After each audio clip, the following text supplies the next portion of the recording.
Pasen, por favor. Buenas tardes, noches.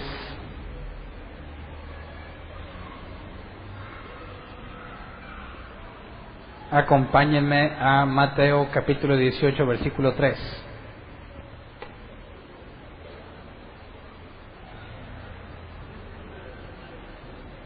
Mateo capítulo 18, versículo 3, Nueva Versión Internacional.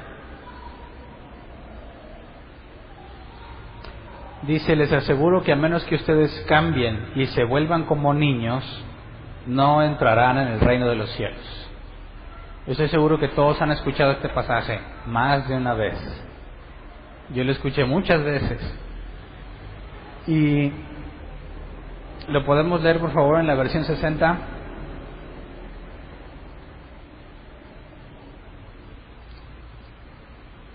Y dijo: de cierto os digo que si no os volvéis y os hacéis como niños, no entraréis en el reino de los cielos. Aquí nos habla de volver, os volvéis. Y la Nueva Versión Internacional dice: cambien y se vuelvan como niños. Cuando los discípulos le preguntaban a Jesús sobre quién era el más importante, Jesús dice estas palabras. Vamos a leerlo del 1 al 4, Nueva Versión Internacional. Dice: en ese momento los discípulos se acercaron a Jesús y le preguntaron: ¿quién es el más importante en el reino de los cielos? Él llamó a un niño y lo puso en medio de ellos. Entonces dijo: les aseguro que a menos que ustedes cambien y se vuelvan como niños, no entrarán en el reino de los cielos. Por tanto, el que se humilla como este niño será el más grande en el reino de los cielos. Jesús lo utiliza como ejemplo. ¿Quién es el más grande? ¿Quién es el más importante en el cielo? ¿Cómo le hacemos para poder tener un buen lugar en el cielo, para que se me considere alguien importante? Y Jesús llama a un niño y lo usa como ejemplo. Ahora, entonces, según Jesús, tenemos que ser como niños. Y yo he escuchado infinidad de veces, desde que conocí a Cristo hace más de 17 años, tenemos que ser como niños. ¿Cómo son los niños? Juguetones, alegres, creativos, honestos, inocentes. Entonces, tienes que ser como niño para entrar al reino de los cielos. Por lo que hemos leído, no nos da más información al respecto. Tenemos que ser como un niño. Entonces muchos utilizan su imaginación para tratar de encontrar o determinar qué fue lo que dijo Jesús, porque parece obvio. Tienes que ser como un niño. Entonces, bueno, yo puedo ver a mis hijos y no siempre veo que sean juguetones, ni siempre son creativos. A veces no quieren hacer caso, a veces son enojones, rezongones, no quieren cumplir con sus obligaciones. Cuando Jesús dice que seamos como niños, ¿a qué área se está refiriendo? Bueno, dices, pues si vas a entrar al reino de los cielos, dudo mucho que siendo un rezongón o no queriendo hacer las cosas que te corresponden puedas entrar. Entonces, parece que queda una posibilidad abierta que cualquiera imagina y trata de describir a un niño y asume que Jesús hace referencia a lo que tú quieras de un niño. A ser inocente, por ejemplo, honesto. Pero el problema es que tú le estás metiendo información ahí a la Biblia. Jesús no te está diciendo exactamente qué. Y cuando tú empiezas a hacer supuestos de lo que un niño es, empiezas a meter cosas que no están en la Biblia. Y se vuelve peligroso, porque entonces cualquiera puede agarrar este ejemplo y enseñar lo que quiera. Hay que ser como un niño. Y a eso me refiero yo con que muchísimas veces he escuchado en radio, en predicaciones, en internet, lo que sea. Tienes que ser como un niño en el sentido de la inocencia, en el sentido de la creatividad, en el sentido de... Incluso una vez escuché que tenías que ser dependiente como un niño. Tienes que depender de alguien. Pero, ¿cómo podríamos estar seguros? Por eso hay algo que se usa en la hermenéutica. ¿Cómo le hacemos para saber lo que el autor dijo? Bueno, deja que la Biblia hable por sí misma, que la Biblia se explique a sí misma, es decir, no metas tus ideas al texto, deja que tus ideas provengan del texto.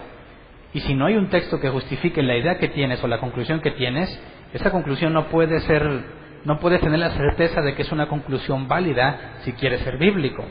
Entonces, normalmente se dice, deja que la Biblia se explique a sí misma. Entonces, veamos más ejemplos de los niños en la Biblia para tratar de entender a qué se refiere Jesús. Porque es importante, ya que si no entiendes ese pasaje, ¿cómo vas a entrar al reino de los cielos? ¿Verdad? Jesús está diciendo, el que sea como estos niños, uno como este, entrará al reino de los cielos. Y si no entiendes bien, ¿cómo puedes estar seguro de que vas a entrar? Entonces, veamos otro pasaje para que la Biblia se explique a sí misma, para no meter yo mis ideas al texto. 1 Corintios 3, del 1 al 3. Nueva versión internacional dice, yo, hermanos, no pude dirigirme a ustedes como a espirituales, sino como a inmaduros, apenas niños en Cristo. Les di leche porque no pueden asimilar alimento sólido, ni pueden todavía, pues aún son inmaduros. Mientras haya entre ustedes celos y contiendas, ¿no serán inmaduros? ¿Acaso no se están comportando según criterios meramente humanos?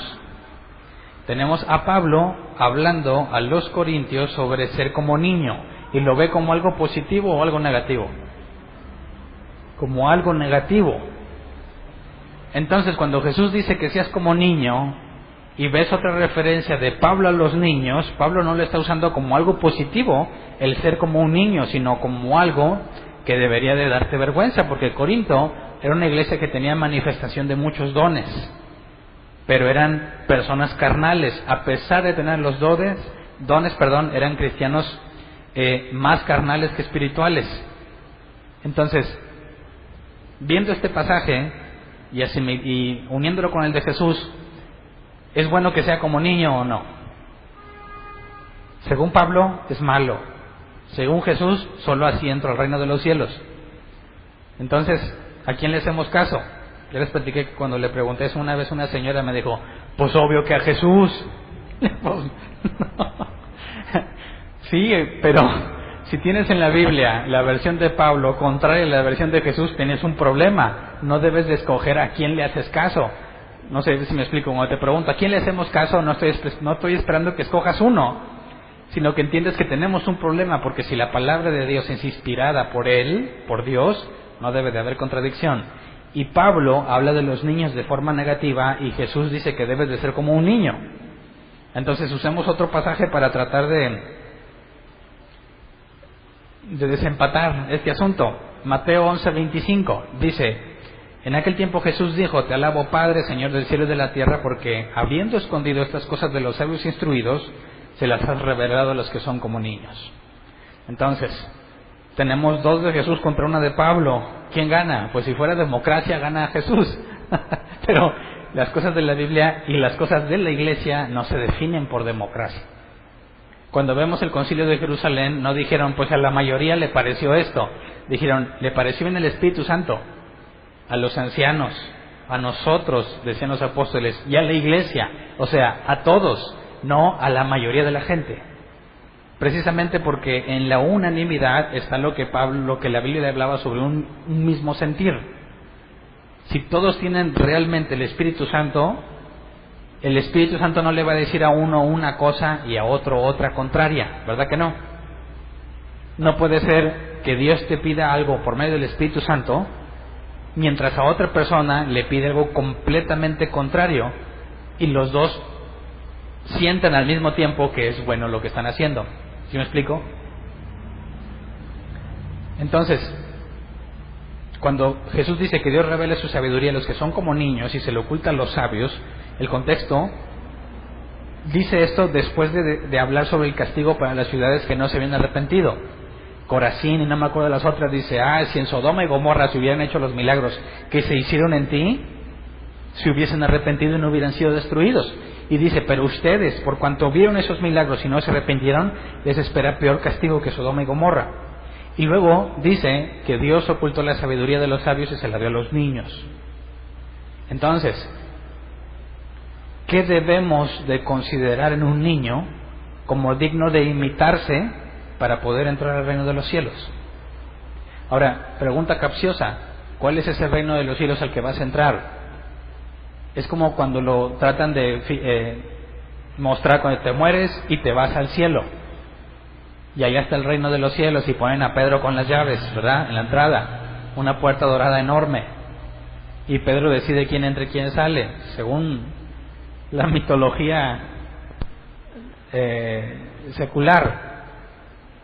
Pero, ¿cómo vas a tener acceso al reino de los cielos? ¿Dónde va a estar? ¿En el cielo o en la tierra?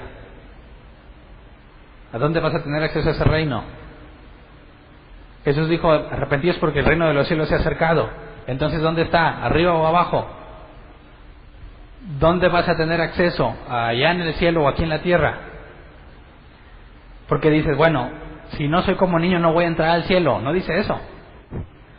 Dice que si no eres como niño no tendrás acceso al reino de los cielos. Y en la oración que se le llama el Padre Nuestro, Jesús dice, venga tu reino. Entonces, ¿a dónde vas a entrar? ¿Allá arriba o aquí abajo? Porque Jesús pide, venga tu reino. Va a estar aquí. Está hablando del reino milenial de Cristo. Y dice que los que sean como niños, a pesar de que Pablo habla negativamente, y Jesús lo muestra positivamente. Entonces, ¿cómo le hacemos para que la Biblia, por sí misma, sin que yo le meta de mi cosecha o de mi imaginación, me explique qué cosas son dignas de imitar en un niño para que yo pueda entrar al reino de los cielos y qué cosas no, como el apóstol Pablo hace referencia? Y es que es difícil. Hemos leído 3 pasajes y en los 3 pasajes no nos resulta claro, pero en el original sí. Este problema a nosotros se nos presenta por nuestra traducción, pero cuando analizas en el griego no hay problema. ¿Por qué?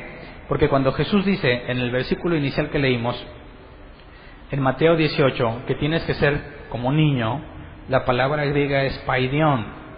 Y cuando Pablo dice que son como niños, la palabra es nepios. Entonces no nos está hablando exactamente de la misma cosa, pero se nos traduce igual. Los dos hacen referencia a niños. Y el versículo cuando dice que ocultó la sabiduría de los sabios y se la ha revelado a los niños, Jesús usa la misma palabra que Pablo, nepios. Entonces, Jesús hace una clara diferenciación entre 2 palabras griegas con una traducción similar, con un contexto diferente, ahorita lo vamos a ver, pero que se traducen como niño. Jesús dice, tienes que ser como paidión para entrar al reino de los cielos. Y que Dios ocultó la sabiduría de los sabios para dársela a los nepios. Así que si nosotros leyéramos el griego original, no tendríamos problema en determinar qué es lo que se debe de imitar en un niño y qué cosas no. La palabra paidión se traduce como niño en entrenamiento. No nada más niño. Niño en entrenamiento. Y la palabra nepios se traduce como infante, inmaduro o sin educación. Entonces Jesús dice que tenemos que ser como un niño en entrenamiento para poder entrar al reino de los cielos. Pablo dice que no seas un inmaduro sin educación. Jesús dijo que Dios ocultó la sabiduría de los sabios y se las ha dado a los que no tienen educación. Jesús no está haciendo un conflicto, ni Pablo. Jesús hace una diferencia clara entre paidón y nepios. Entonces, ahora en el original, Jesús nos dice que tenemos que ser no como un niño inmaduro, sino como un niño en entrenamiento. ¿Cuáles son los niños en entrenamiento? Para eso necesitamos el contexto histórico. Hay muchas cosas que Jesús dijo que cuando lo dice o cuando lo escriben, se lo dicen a personas que tienen la misma cultura, generalmente, y tienen el mismo contexto histórico y cultural. Cuando nosotros lo leemos, no tenemos la más mínima idea de lo que se nos dice. Entonces, cuando Jesús usa paidión para referir a un niño en entrenamiento como algo que debemos imitar para entrar al reino de los cielos, tendríamos que entender qué hacían los niños en aquel tiempo, para poder saber cómo los podemos imitar y qué hace referencia al término griego paidión como niño en entrenamiento. ¿Sí me explico? Si no analizas el contexto histórico y cultural, tu entendimiento se queda vacío. No vas a entender a qué se refiere Jesús. Y lo que vas a tener que hacer es meterle de tu cosecha. ¿Verdad? Quien quiera predicar la palabra de Dios, tiene que predicar lo que la palabra de Dios dice, no lo que tú piensas que dice. Si yo te digo lo que yo pienso que digo, estoy en un grave riesgo de ser un falso maestro, porque te puedo decir cosas que Jesús no dijo. Para empezar, ¿cómo se veían a los niños en aquel tiempo? En nuestros tiempos, culturalmente, de país a país, cambia la forma en la que ves a un niño. Si tú vas a un país de primer mundo, tú puedes ver a los niños como gente o como pequeñas criaturitas inocentes que viven felices su vida. Pero te vas a un país en guerra y no van a ver a un niño así. Hay un contexto cultural. Cuando Jesús está hablando de ser como un niño en entrenamiento, tenemos que considerar el contexto cultural para poder captar lo que se nos está pidiendo y entonces poder aplicarlo. Si no, no entras al reino de los cielos.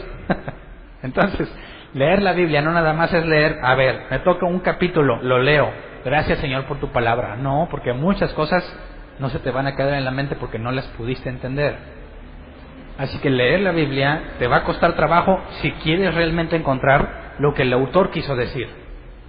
No es como que agarro un libro y ya me lo acabé, lo cierro y échenme otro. No puedes leer la Biblia así. Necesitas herramientas, necesitas cosas que te ayuden a entender lo que dice, porque se te va a demandar que lo apliques. Entonces, analicemos por qué Jesús hace diferencia entre paidión y nepios.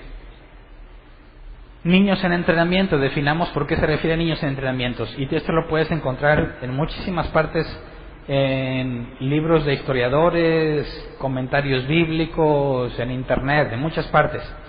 Dice que los pequeños, sobre todo haciendo referencia al contexto a quienes les está hablando Jesús, a los judíos, porque Jesús dijo que Él venía solamente a las ovejas extraviadas de Israel, a las ovejas descarriadas de Israel, y Jesús nos enfocó en los gentiles. Entonces, cuando leemos el Nuevo Testamento, hay cosas que van enfocadas completamente en el contexto judío.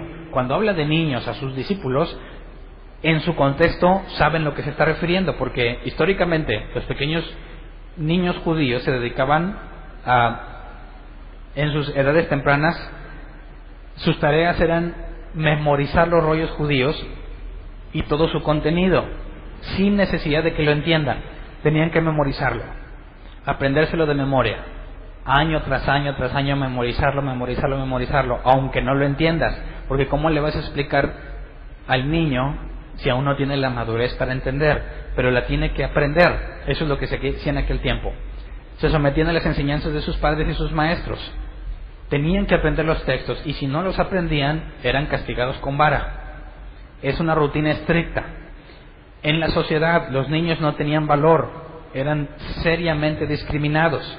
Los niños solamente eran materia prima para moldearlos. Es decir, un niño no tenía valor intrínseco, no sabe nada, no tiene sabiduría, no hace nada. Alguien tenía que dedicarle tiempo para que él pudiera, con el paso de los años, convertirse en alguien que tiene valor. Entonces, los niños no eran vistos como criaturitas hermosas que viven felices. No.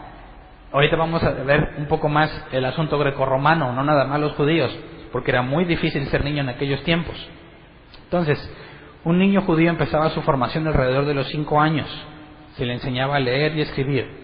A los 10 años, dice, se empezaba a estudiar la Torá y se completaba su educación, lo que llamaríamos la educación obligatoria. Entonces, desde los 5 años aprenden a leer y escribir. Una vez que saben leer y escribir, se enfocan en aprender la ley de Dios, hasta los 12 años aproximadamente. A partir de los 12 o 13 años, el niño se considera en el principio de su adultez. Nosotros les llamamos adolescentes.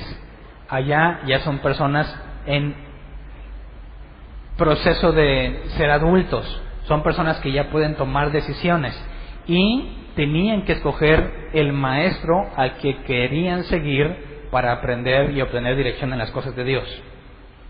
Entonces, a los 12 años ya se hace digno de castigo bajo la ley, se considera como una persona que ya sabe discernir entre lo bueno y lo malo, porque ha pasado aproximadamente 7 años de su vida memorizando y estudiando la ley de Dios.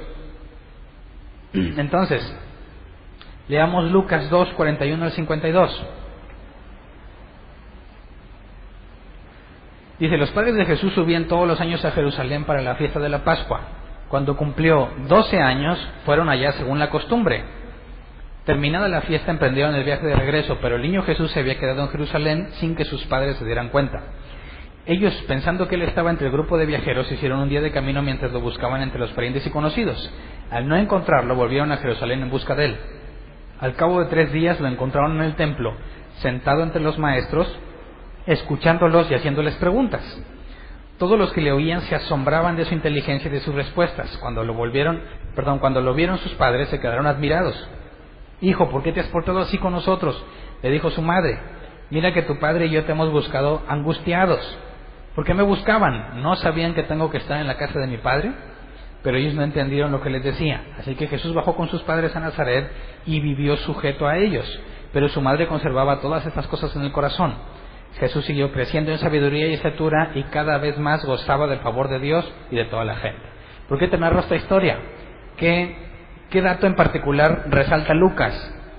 ¿Cuántos años tenía Jesús cuando hizo eso? 12. ¿Por qué Jesús, siendo quien era, le importó poco lo que sus papás pudieran pensar y se quedó allí en lugar de evitarles la preocupación a sus padres? ¿Y por qué Jesús les dice, no sabes que en los negocios de mi padre tengo que estar? ¿Qué habrá sentido José cuando dice eso Jesús? ¿Por qué de repente parece un niño rebelde?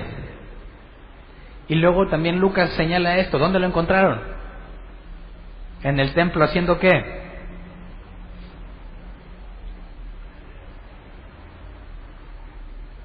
Sentado entre los maestros, escuchándolos y haciéndoles preguntas. ¿Por qué? ¿Por qué Jesús lo cuestionaba y por qué los maestros estaban dispuestos a responderle sus preguntas? Porque en el contexto, a esa edad deciden el maestro y son ellos los que deciden a quién seguir. Más adelante vamos a ver, no sé si lo alcanzamos por tiempo, pero Mateo 23 nos habla de que los judíos hacían todo lo posible por tener un discípulo, y Jesús dice, cuando lo consiguen, lo hacen más merecedor del infierno que ustedes. Así que Jesús está en la edad de decidir. Se acerca al templo y empieza a consultar a los maestros. Los maestros ven un discípulo potencial. Jesús declaró que ellos están interesados en hacer discípulos. ¿Por qué crees que están dedicándole tiempo a Jesús a responder sus preguntas? Jesús está en la edad en la que tiene que tomar esa decisión. ¿Por qué Jesús desobedece a sus papás? ¿O por qué no va con ellos? No es que está desobedeciendo, es que ya tiene la edad para tomar esas decisiones. ¿Me explico? Entonces, a los 12 años, es como si aquí fueran a los 18 años. Son sentenciados igual que un adulto. Saben tomar decisiones. Luego, los niños seguían estudiando una vez con el maestro que escogían hasta los 18 años, en el marco de una sinagoga, dirigida normalmente por un rabino. Las niñas, por el contrario, no estudiaban la ley de Dios. Lo único que podían aprender era lo que su mamá les enseñara, porque ni aún los padres le dedicaban tiempo a la formación de sus hijas en cuanto a la ley de Dios. Leamos ahora Lucas 10, 38 y 42. Dice, mientras iba de camino con sus discípulos, Jesús entró en una aldea y una mujer llamada Marta lo recibió en su casa. Tenía ella una hermana llamada María que, sentada a los pies del Señor, escuchaba lo que él decía. Marta, por su parte, se sentía abrumada porque tenía mucho que hacer. Así que se acercó a él y le dijo, Señor, ¿no te importa que mi hermana me haya dejado sirviendo sola? Dile que me ayude. Marta, Marta, le contestó Jesús, estás inquieta y preocupada por muchas cosas, pero solo una es necesaria. María ha escogido la mejor y nadie se la quitará. ¿Entiendes por qué Jesús le dice a Marta que en lugar de estar afanada debiera estar aprovechando lo mismo que su hermana? ¿Qué estaba haciendo su hermana? Recibiendo enseñanza de Jesús. A las mujeres no se les dedicaba tiempo para que recibieran instrucción. Y ante esa oportunidad, ¿qué prefiere hacer Marta? El quehacer o atender a los invitados, no sé. ¿Cómo vemos que Jesús sí le dedicaba tiempo a las mujeres a enseñarlas? Y era una costumbre, no era acostumbrado eso en aquellos tiempos. La mujer era discriminada en las cosas de Dios. Y Jesús, además, ¿se acuerdan de la mujer que encontró en el pozo? Que también le empieza a explicar asuntos que ningún hombre hubiese querido perder el tiempo en explicárselos. Para Jesús no hizo una división clara. Jesús le enseñó incluso a las mujeres. Pero en aquellos tiempos las niñas no eran preparadas igual. Otra cosa sobre los niños. A pesar de que los niños fueran hijos de alguien que tuviera tierras, o sea, de alguien que tenía buena posición económica, eran tratados igual que los esclavos. Leamos Gálatas 4, del 1 al 3. Dice, en otras palabras, mientras el heredero es menor de edad, en nada se diferencia de un esclavo, a pesar de ser el dueño de todo. ¿Te fijas? Como ni siquiera los hijos del dueño eran tratados de manera especial. Incluso los hijos del dueño eran tratados como esclavos. Versículo 2, al contrario, está bajo el cuidado de tutores y administradores hasta la fecha fijada por su padre. Así también nosotros, cuando éramos menores, estábamos esclavizados por los principios de este mundo. Entonces, no vivía mejor un niño, hijo del dueño, que un hijo de esclavo. No tenía un trato especial, eran tratados igual. Por eso el contexto es que un niño no tenía valor en sí mismo, no valía nada. De hecho, encontré referencias donde dicen que para un hombre sabio o considerado sabio, si quería dedicarle tiempo a un niño para jugar con él, en aquel tiempo se dedicaba una pérdida de su valioso tiempo. En lugar de adquirir más sabiduría o iluminar a otros hombres, perdía su tiempo jugando con un niño, ni siquiera si era su hijo. Así que cuando Jesús te dice que seas como un niño que está siendo instruido, como que ¿de qué nos está hablando? ¿De la inocencia? ¿De la creatividad? No, el contexto es completamente distinto al que tú puedas entender ahorita por la situación en la que vivían aquellos niños. Entonces, los niños en entrenamiento no tienen valor. Y Jesús te dice, tienes que ser como ellos. Ellos, los niños, no les quedaba de otra más que sujetarse a lo que sus padres les hacían, si no, les daban vara, en el contexto judío. Pero quisiera que analicemos, vamos a Mateo 17, 24 al 25, un capítulo antes del pasaje inicial. En Mateo 18, versículo 1 nos dicen que se le acercan los discípulos y le preguntan quién es el más grande en el reino de los cielos. Y Jesús pone como ejemplo a un niño. ¿Dónde estaba Jesús en ese momento? Dice, cuando Jesús y sus discípulos, eso es un capítulo anterior, llegaron a Capernaum, los que cobraban el impuesto del templo se acercaron a Pedro y le preguntaron, ¿su maestro no paga el impuesto del templo? Sí lo paga, respondió Pedro. Al entrar Pedro en la casa, se adelantó Jesús a preguntarle, ¿tú qué opinas, Simón? ¿Los reyes de la tierra a quiénes cobran tributos e impuestos? ¿A los suyos o a los demás? Entonces, el versículo 1 del capítulo 18 dice, inmediatamente después de esto los discípulos preguntaron, ¿qué es lo que estaba haciendo Jesús? ¿Dónde estaba Jesús? ¿Estaba en Capernaum? Adentro de una casa, porque normalmente lo hospedaban en las ciudades. Entonces, ¿se acuerdan que vimos en temas pasados que las casas promedio de aquel entonces, a menos que fueras adinerado, pero si eras como cualquier mortal en aquel tiempo, por así decir, clase media o baja, las casas eran pequeñas de un solo cuarto? Por eso Jesús, cuando puso el ejemplo de que nadie enciende una luz para ponerla debajo de la cama, sino que la pone arriba y alumbra a todos los que están en la casa. Y poníamos el ejemplo, pues si ahorita tú pones una vela y la pones en alto, no alumbra a todos los de la casa, alumbra a los del cuarto, porque tenemos divisiones. En aquel entonces no había. Entonces imagínate, Jesús está siendo hospedado en un lugar de Capernaum. Los discípulos le preguntan, ¿quién es el más grande? ¿Quién es el más importante? Y Jesús, ¿qué hizo? Dice que manda a llamar un niño. ¿El niño vivía en la casa o lo mandó llamar de afuera? Cuando Jesús se quedaba en una casa, tenemos muchos ejemplos en los evangelios, la gente se amontonaba fuera de la casa. Incluso una vez trataban de meter a un paralítico dentro de la casa, no se podía y agujeran el techo, ¿verdad? Entonces, imagínate, está Jesús, están sus discípulos ahí. ¿Cuántos discípulos estaban ahí adentro? ¿12 o 70 que eran sus discípulos? Cuando le manda llamar a un niño, ¿dónde estaría el niño? ¿Dentro de la casa o fuera de la casa? ¿Era un niño judío o no era judío? ¿Por qué las preguntas? Bueno, porque leamos Mateo 18, 5 al 6. Después de que les dice que tienes que ser como este niño, sigamos leyendo lo que dice el 5. Dice, y el que recibe en mi nombre a un niño como este, me recibe a mí.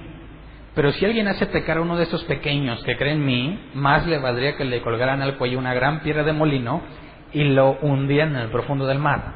Así que, el niño que Jesús usa como ejemplo, dice Jesús de ese niño en el versículo 5, el que recibe en mi nombre a un niño como este. La palabra recibir es el griego dekomai, que se traduce como aceptar, dar la bienvenida, tomar o recibir. ¿A qué clase de niño puedes recibir o dar la bienvenida? ¿Al niño que vivía en la casa o a un niño que no tiene casa? Fíjate, Jesús habla, quien reciba a este niño, quien le dé la bienvenida, quien acepte a este niño en mi nombre, me acepta a mí. Y luego habla de hacerlos pecar, ¿verdad? Dice, pero si alguien hace pecar a uno de estos pequeños que creen en mí, más le valdría que le colgaran al cuello una gran piedra de molino.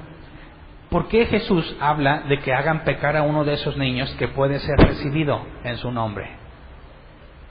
¿Te parece normal? Imagínate que le dijo al hijo del dueño donde se quedó a vivir, ven tú, el que reciba a un niño como este, ¿cómo que reciba a este si este vive ahí?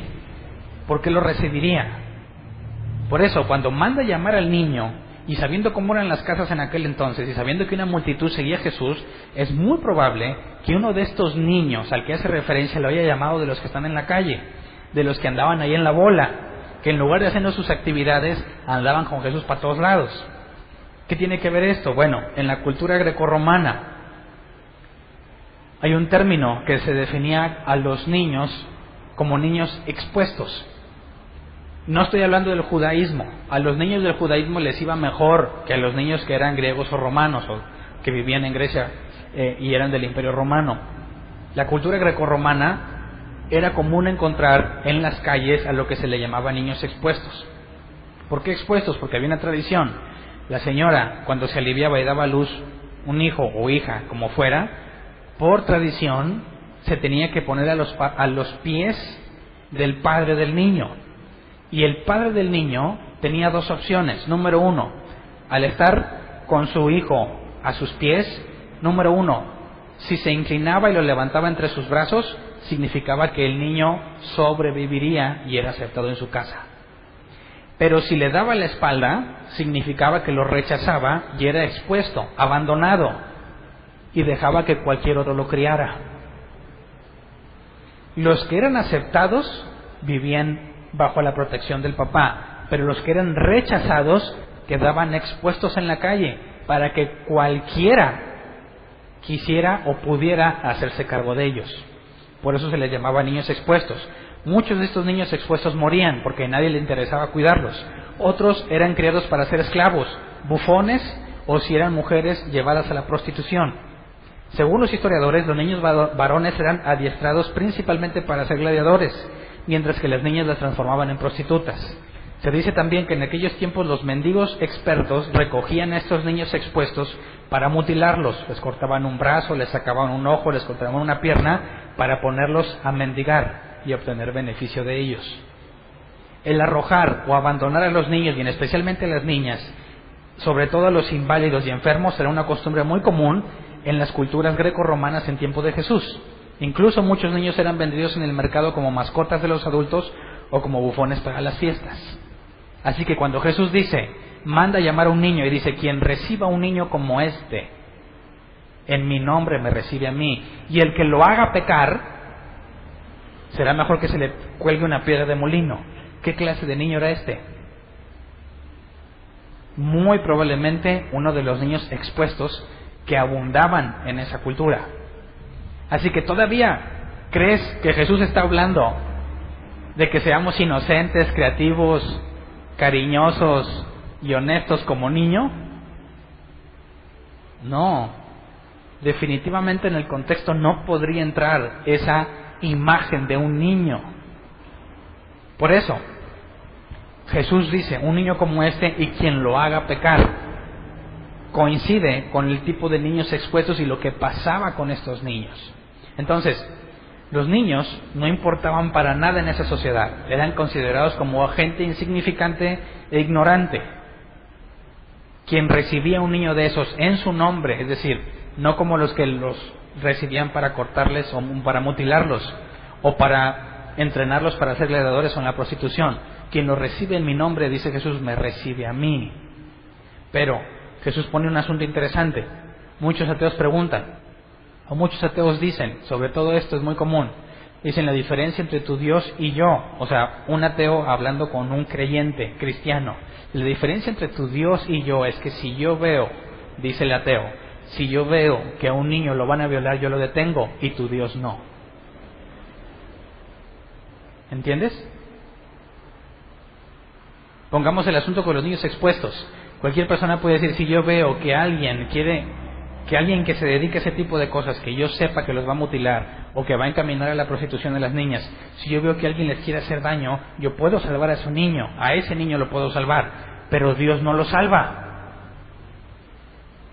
Si dices que sí lo salva, tendrías que explicar por qué hay tantos niños que padecen eso, aún en la actualidad. ¿Por qué Dios permitía que eso pasara con los niños en ese entonces? Otro ejemplo, dicen, imagínate que Dios es como un policía que está en un banco, no en un banco sentado, en un banco de dinero, en una institución financiera. Imagínate que entra un ladrón y empieza a matar a los que están ahí, presionando al cajero que le dé el dinero.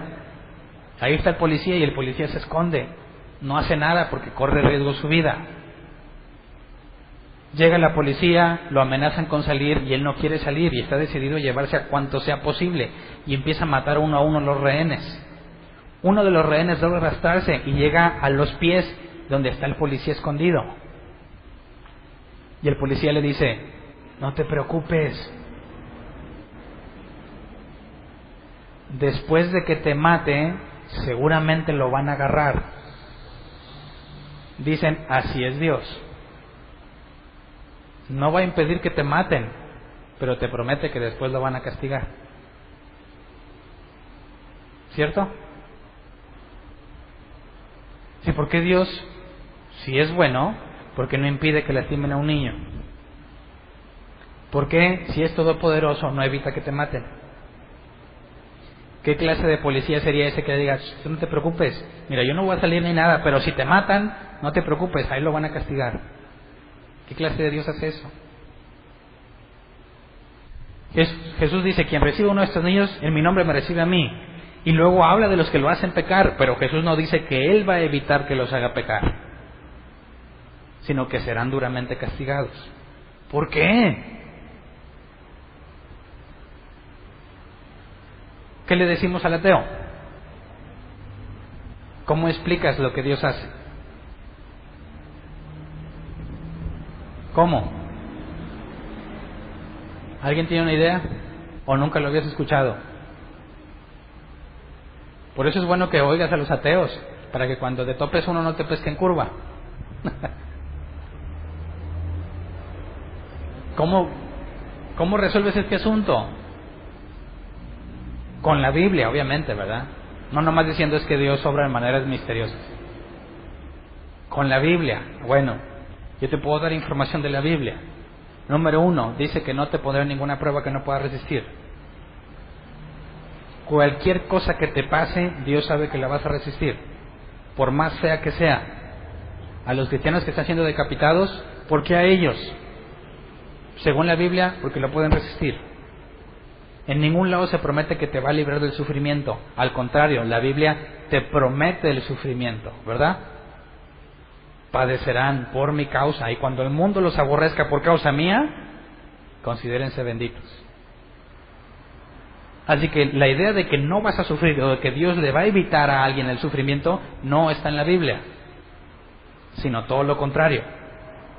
Entonces, cuando Dios permite que alguien sufra una experiencia traumante o algún tipo de accidente, lo que sea, la Biblia es clara, tú lo puedes soportar. Y aparte dice que todo va a obrar en tu favor. Así que no importa lo que te pase, Dios lo ha permitido con un propósito, y si tú lo conoces a Él, eso te va a beneficiar. Y lo podemos ver con un ejemplo, con un niño que vive en la calle y no tiene que comer y tiene que buscar cómo sobrevivir. Tú dices, Dios, ¿por qué permites eso? Ahorita. No puedes entender lo que está pasando. Pero ¿qué tal si ese niño se convierte en un empresario exitoso porque aprendió a buscar sustento desde muy temprana edad? ¿No hay casos así? Claro que hay casos así. Vi hace poco en Facebook una nota de un hombre que tenía exceso de sobrepeso. El 11 de septiembre llegó tarde a su trabajo. Se estrellaron los aviones en las torres. Él trabajaba ahí, no alcanzó a llegar. Él dice que esa experiencia le cambió la vida. Y se puso a comer diferente, a hacer ejercicio, y pasan la foto del antes y el después, y es un hombre completamente diferente. por una experiencia que tuvo que lo hizo razonar, le cambió toda su vida.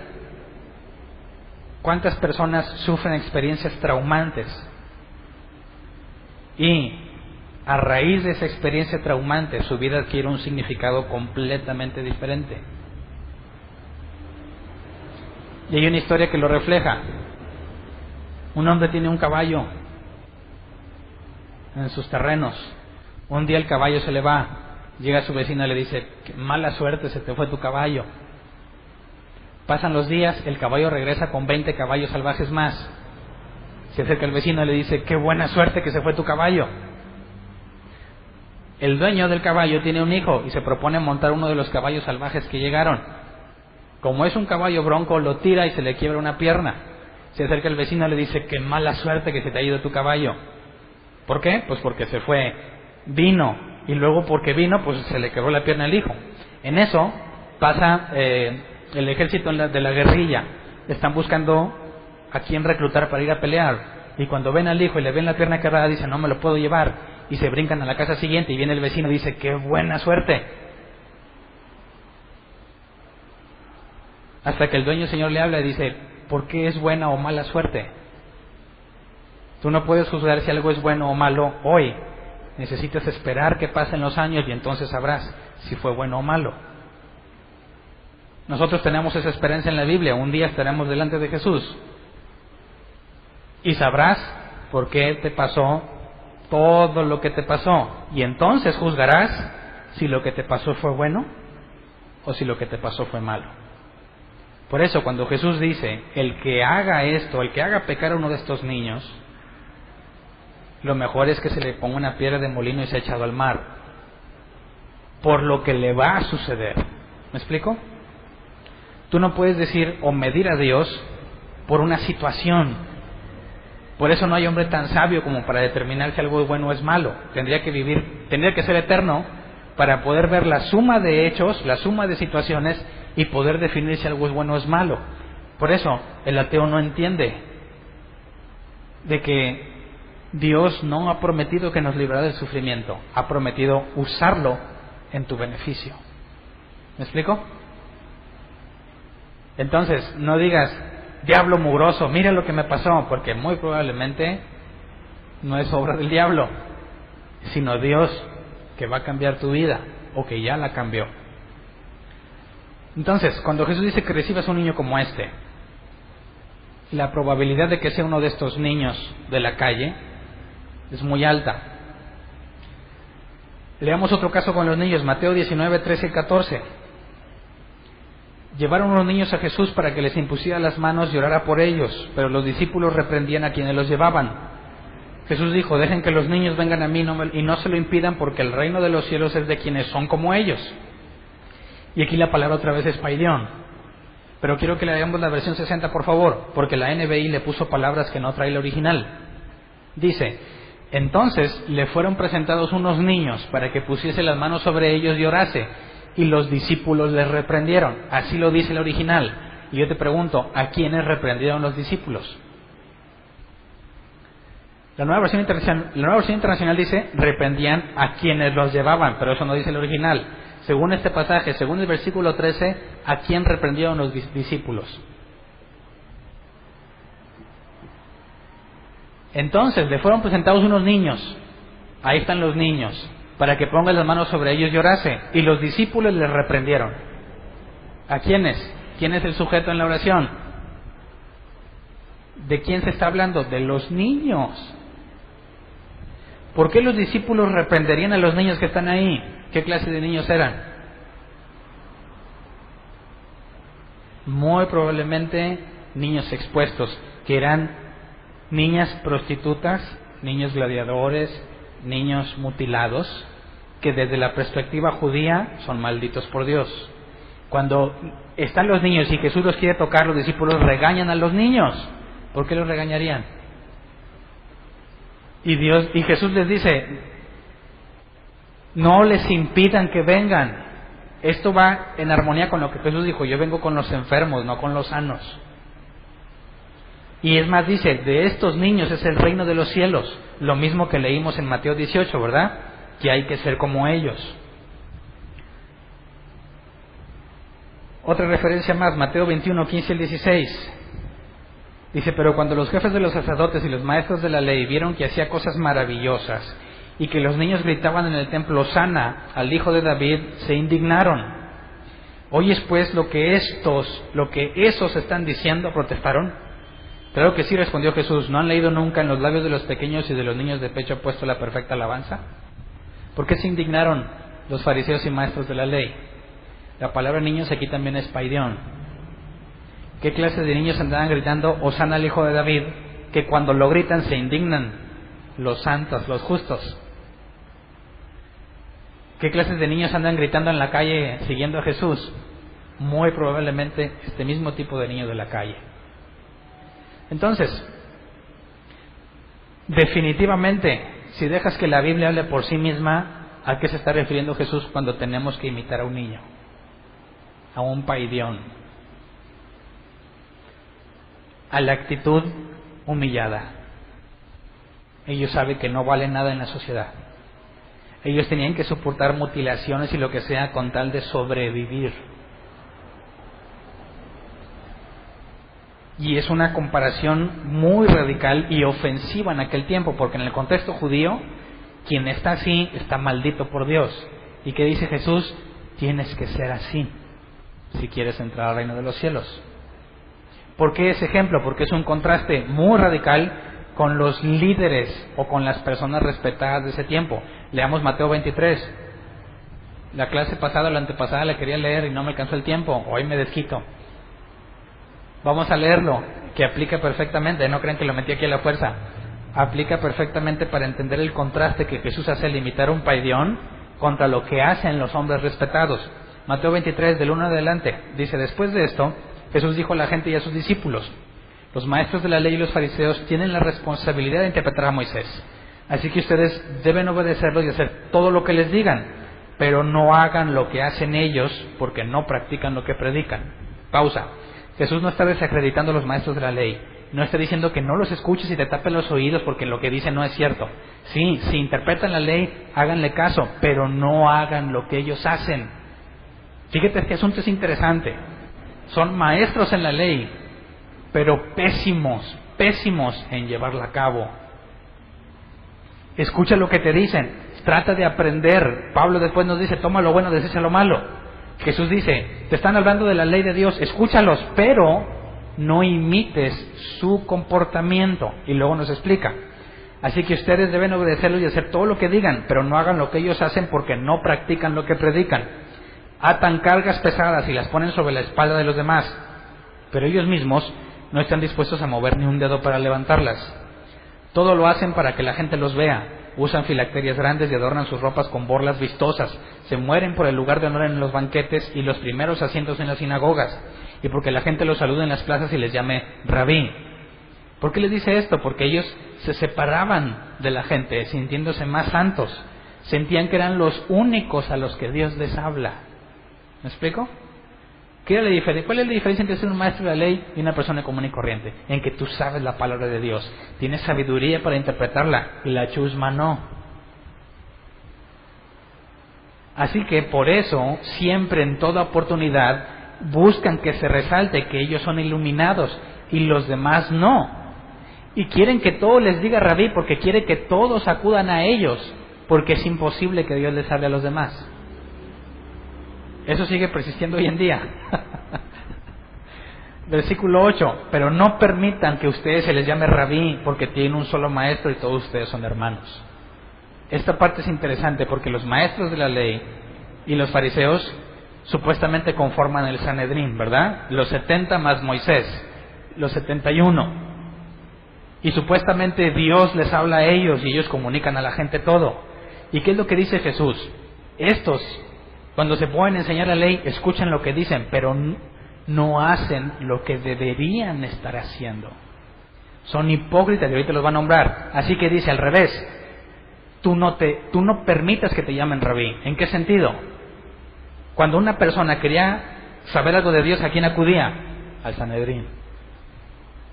Jesús te dice, tú no hagas lo mismo que ellos, tú no pretendas que vengan a ti. Tú no pretendas ser quien los guíe a Dios. ¿Por qué? Dice, porque tienen un solo maestro y todos ustedes son hermanos. O sea que no es que acudas a esa gente especial porque ellos se sienten especiales, sino a quién debes acudir. ¿Quién es el maestro? Dios. Fíjate lo que está diciendo Jesús. Le está dando en la torre a todo lo que le sube los humos a los maestros de la ley y los fariseos. Porque les está diciendo, tú no eres quien vas a mostrarles a ellos quién es Dios, sino que ellos tienen un solo maestro, igual que tú, y todos deben acudir a ese mismo maestro, no a ti. ¿Me explico? Está diciéndole, cuando los oigas hablar, chido, pero estos no saben lo que están diciendo, no tienen la capacidad de vivirlo. Tú no hagas lo mismo que ellos, todos tenemos un solo maestro, todos acudimos al mismo maestro. Versículo 10, no permitan que los llamen maestro porque tienen un solo maestro, el Cristo. El más importante entre ustedes será siervo de los demás, porque el que a sí mismo se enaltece será humillado y el que se humilla será enaltecido. ¿Ves el contraste? Cuando habla de un niño paideón, un niño en entrenamiento, armoniza perfectamente con humillarse a sí mismo. Tienes que ser como uno de esos niños para entrar al reino de los cielos. En otras palabras, necesitas humillarte, porque cuando dice que tienes que ser como uno de estos niños, la palabra del griego que usa para compararlo es rebajarse. Cuando dice el que se humille como este niño, la palabra humillar es el griego rebajarse o humillarse. Tú mismo te humillas en lugar de lo que los maestros de la ley y fariseos hacen, que se exaltan. Dice el versículo 11, el más importante entre ustedes será siervo de los demás, porque el que a sí mismo se enaltece será humillado y el que se humilla será enaltecido. Versículo 13, ay de ustedes, maestros de la ley y fariseos, hipócritas. ¿Cuál es su base para acusarlo de hipócrita? Que mucha labia y nada de acción. Por eso, la teología por sí misma es inútil. De nada sirve que tengas al mismísimo Moisés enseñándote si no eres capaz de hacerlo. ¿Me explico? Podrás tener doctorados teológicos, lo que tú quieras. Si no eres capaz de poner por obra lo que entiendes, de nada sirve. Te hace un hipócrita. Por eso, cualquiera que adquiere entendimiento de la Biblia no lo debes de usar para humillar a los demás o para demostrar que tú sabes más. Eso te hace un hipócrita. Eso de nada sirve, ni a ti ni al que te escucha. Fíjate, ay de ustedes, maestros de la ley y fariseos, hipócritas. Les cierran a los demás el reino de los cielos y ni entran ustedes ni dejan entrar a los que intentan hacerlo. ¿Por qué? Porque se acuerdan que vimos lo de los discípulos. Ellos van a todos lados por hacer un discípulo. ¿Y por qué tienes que ser discípulo de ellos? Porque solamente ellos están instruidos por Dios. Así que si tú quieres conocer a Dios, necesitas uno de ellos. Y lo que dice aquí es que les cierras a los demás el reino de los cielos. O sea, tú no puedes ir a donde tú quieras, tienes que venir conmigo. Ellos se ponen a sí mismos como el único acceso disponible. Les cierran después las puertas a todos los demás y luego ni entras tú ni dejas entrar a los demás, porque no practicas lo que dices. Versículo 15, ay de ustedes, maestros de la ley y fariseos hipócritas, recorren tierra y mar para ganar un solo adepto y cuando lo han logrado lo hacen 2 veces más merecedores del infierno que ustedes. O sea que cuando consiguen a uno lo hacen peor todavía. Para empezar, uno que les quiera creer que son los únicos iluminados, bueno, ya de por sí eso es un problema. Ponle que se lo encuentran. Alguien que le cree que nomás ellos pueden hablar de Dios, nadie más, que a nadie más le va a mostrar. Ok, lo que le enseñan, dice Jesús, los hace 2 veces más merecedores del infierno. Ay de ustedes, guías ciegos, que dicen, si alguien jura por el templo no significa nada, pero si jura por el oro del templo, queda obligado por su juramento. ¿Sabes qué está diciendo aquí? Aquí está hablando de la sabiduría de ellos. Cosas que la Biblia no dice, cosas que sus sabios dijeron. ¿Me explico? ¿Se acuerdan que les he hablado de Midrash, Targum y otras cosas? Que los judíos no nada más tienen la Biblia, o lo que nosotros le llamamos el Antiguo Testamento. Ellos tienen aparte la sabiduría de sus sabios. Cosas que se escribieron mucho después de la muerte de Jesús. Y ellos aseguran que sin eso no puedes entender lo que la Biblia dice. Y que si un sabio dijo algo, tú no puedes llegar a conclusiones por ti mismo en la Biblia. No, tú necesitas hacer lo que sus sabios dijeron. ¿Y qué hace Jesús aquí? Empieza a citar su sabiduría. Y les dice versículo 17, ciegos insensatos, ¿qué es más importante, el oro o el templo que hace sagrado al oro? ¿Por qué? Porque en su sabiduría decían, si tú juras por el templo no pasa nada, pero si juras por el oro del templo, te hacen problemas. Y Jesús, con lógica simple, ¿qué es más importante, el oro o el templo que hace especial ese oro? Porque no era común y corriente, oro común y corriente era oro sagrado porque está en el templo. Y Jesús con simple lógica empieza a cuestionarles. Dice, también dicen ustedes, si alguien jura por el altar no significa nada, pero si jura por la ofrenda que está sobre él queda obligado por su juramento. Ciegos, ¿qué es más importante, la ofrenda o el altar que hace sagrada la ofrenda? Por tanto, el que jura por el altar, jura no solo por el altar, sino por todo lo que está sobre él. El que jura por el templo, jura no solo por el templo, sino por quien habita en él. Y el que jura por el cielo, jura por el trono de Dios y por aquel que lo ocupa. ¡Ay de ustedes, maestros de la ley y fariseos, hipócritas! Dan la 10ª parte de sus especias, la menta, el anís y el comino, pero han descuidado los asuntos más importantes de la ley, tales como la justicia, la misericordia y la fidelidad. Aquí Jesús cita cuando Dios dice por medio de Samuel, misericordia quiero y no sacrificio. Ellos estaban muy enfocados en hacer sacrificios y rituales de la ley y olvidaban el asunto del interior, justicia, fidelidad y misericordia. Se enfocan en hacer cosas externas, pero son incapaces de cumplirlas internamente. Dice versículo 24, guías ciegos, cuelan el mosquito pero se tragan el camello. ¿Se acuerdan que ya les expliqué eso, verdad? Que para no contaminarse o hacerse inmundos al comer un insecto no permitido, en las copas le ponen un colador, para que cuando tomen no se traguen accidentalmente un insecto y se hagan impuros. Jesús dice que, no quieren tragarse el mosquito, pero se tragan el camello. Una comparación. Ay de ustedes, maestros de la ley y fariseos hipócritas, limpian el exterior del vaso y del plato, pero por dentro están llenos de robo y de desenfreno. Fariseo ciego, limpia primero por dentro el vaso y el plato, así queda limpio también por fuera.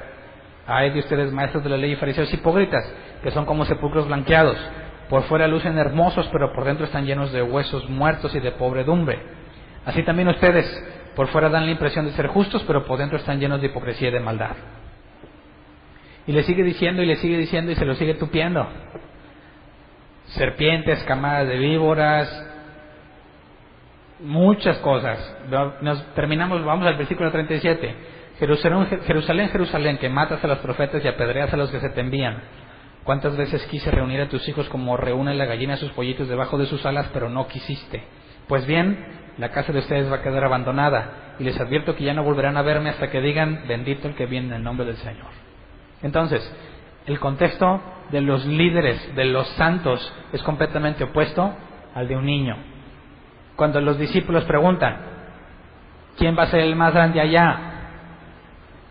¿Bajo qué lente están viendo los discípulos? Ven a los maestros de la ley, ven a los fariseos, y dicen, ¿cómo le hacemos para ser el más grande en el cielo? Y Jesús les da un ejemplo completamente opuesto. Tienes que ser como uno de estos.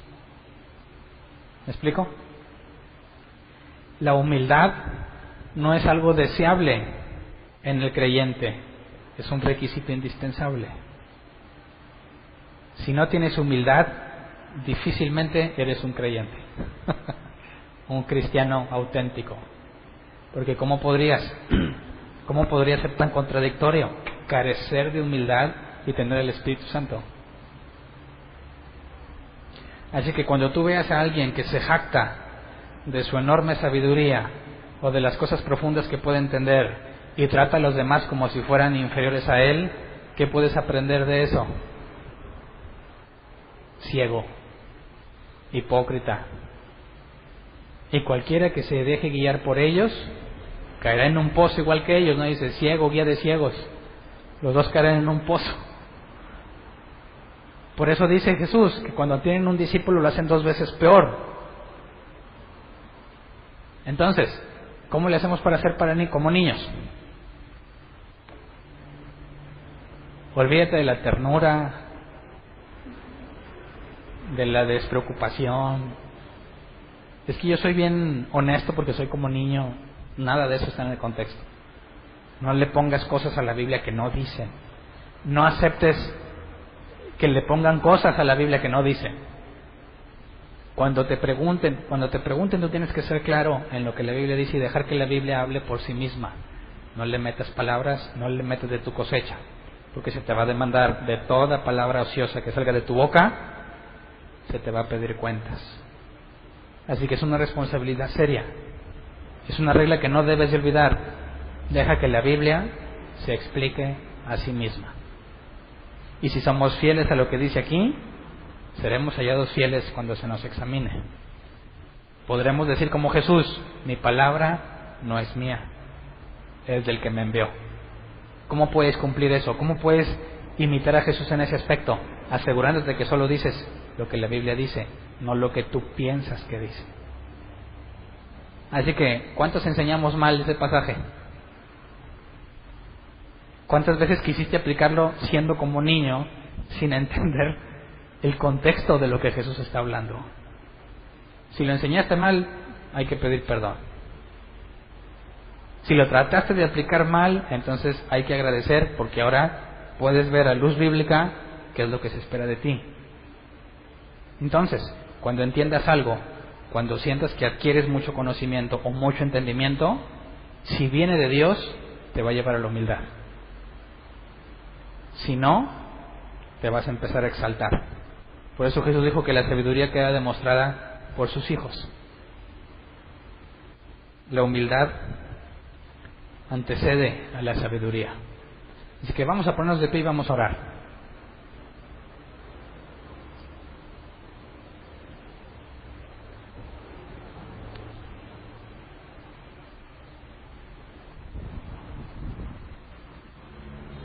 Identifícate con un paidión, alguien que está en entrenamiento. Esa es la tarea de todos nosotros aquí en la iglesia. Venir a ser edificados, edificar y ser edificados. El cuerpo de Cristo debe de ser completado, perfeccionado para la obra de Cristo. El momento en que tú digas, yo ya sé, yo ya no necesito que me enseñen, te despegas. Le estás diciendo a Dios que tú ya llegaste a un límite y que Él no puede enseñarte más. Honestamente, mientras más sabes, más consciente estás de tu ignorancia. Así que, si Dios nos está enseñando cosas, qué bueno y qué peligroso si no sabes administrar lo que se te ha enseñado. Seamos humildes y pidamos de Jesús, a Dios, que podamos ser como uno de esos niños. Como ven, vamos a orar. Señor, gracias por tu paciencia con nosotros. Reconocemos que muchas veces en la ignorancia que teníamos hablábamos de la Biblia como si domináramos el tema. Muchas veces transmitimos lo que nosotros pensamos sin asegurarnos lo que la Biblia dice. Perdónanos todas esas ocasiones en que hemos sido falsos maestros. Quizás por nuestra mala doctrina hemos hecho tropezar a otros. Perdónanos si hicimos tropezar a alguien que era como uno de estos niños. Tu palabra dice que es mejor que nos aten una piedra de molino al cuello y nos hunden en el mar, comparado con lo que va a suceder en aquel día cuando juzgues a toda criatura. Ten misericordia de nosotros y concédenos la capacidad de arrepentirnos. Ilumínanos como a los discípulos. Abre nuestro entendimiento, que podamos captar y decir, como Jesús dijo, que lo que hablamos no es nuestro, no se nos ocurrió a nosotros, estamos hablando lo que Dios dijo, que podamos estar seguros de que estamos siendo fieles a lo que el texto dice, en todos los contextos posibles. Queremos apegarnos a lo que el autor, a lo que tú dijiste por medio de tu Espíritu Santo a todos los que lo escribieron. Danos las herramientas, el entendimiento, la enseñanza que necesitamos para poder captar lo que quisiste decir. Ayúdanos cada vez a profundizar más en la sabiduría que dejaste plasmada en el original para poder ser fieles a tu palabra. Permítenos ser como un niño en entrenamiento, siempre, que no se nos olvide que constantemente tenemos que ser entrenados y nos debemos humillar ante ti, que eres sabio, todopoderoso, soberano y que tienes todas las cosas bajo control. Perdona nuestra ignorancia, perdona todas las veces que pudimos adquirir más entendimiento y conocimiento y por negligencia no lo hicimos. Perdónanos por todas las veces que despreciamos un momento contigo cuando querías revelarnos algo, cuando querías hacernos entender algo. Perdónanos si alguna vez pretendimos ser un medio entre tú y la gente. La palabra es clara, tú eres el único mediador entre Dios y los hombres. No queremos estar en medio, no queremos tener a otro mediador, queremos acudir directamente a ti para ser instruidos y capacitados como instruiste a tus discípulos. Gracias por tus misericordias, gracias por la paciencia que hemos recibido. Concédenos la capacidad de ser fieles y escuchar cuando llegue el día la frase que tú dijiste que se diría: bien, buen siervo y fiel. En lo poco fuiste fiel, en lo mucho te pondré. Entra en el gozo de tu Señor. Haz tu obra en nosotros, a pesar de nosotros, porque sabemos que es lo que más nos conviene.